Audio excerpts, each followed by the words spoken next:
turn to Rebecca and Facebook. Earlier this year, you promised to remove harmful misinformation about coronavirus.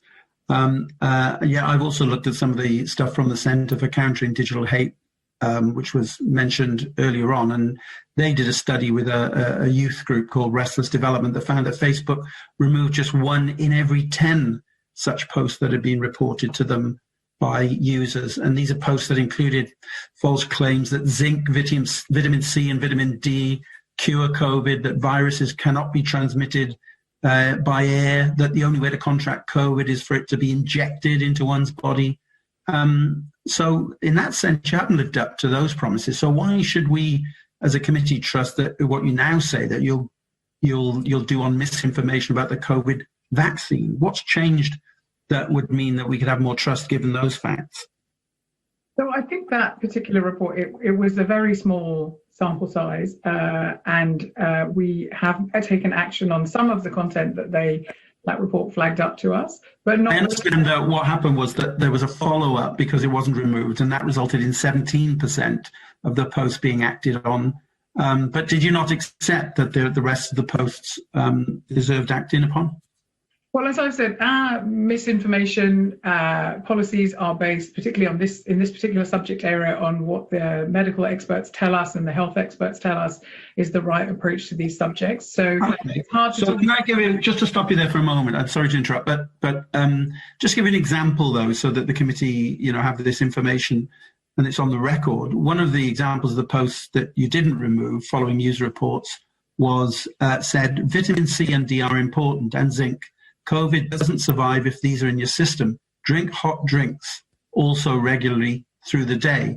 Another one said, viruses cannot be transmitted through the air. They are not contagious. A virus has never been proven to kill anyone.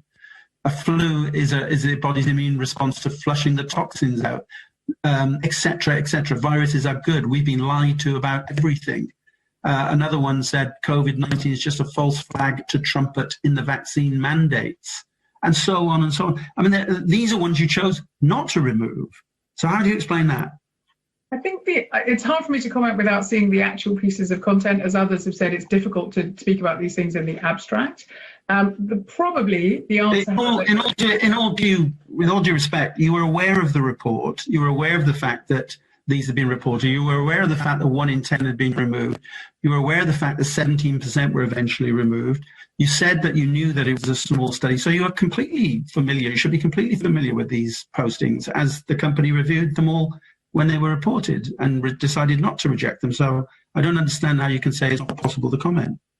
So my guess, to answer your question, my guess would be the reason those posts were still allowed was that they would fall short of causing imminent real-world physical harm to anybody. So, for example, if someone believes that vitamin C might prevent it, actually that would fall into the category where, based on the experts who advise us on our policies, there we would label that and try and bring better information to that person, rather than someone who said, for example, drink bleach, where clearly there is an imminent real-world problem if someone... What about the statement viruses cannot be transmitted through the air?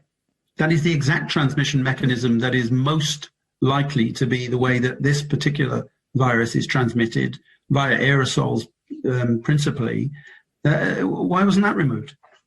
As I said, I'd need to look in detail at that exact post and to give you a specific answer. My suspicion is that probably it falls short of imminent real-world physical harm if somebody believes that, but clearly that is misinformation. It would count as our misinformation policy. Any post like that, if not removed, would be very significantly downranked, so that it would have 80% less engagement with it, and it would very likely end up being labelled in some way as well, so that it directs people to the right source of information should they still find it.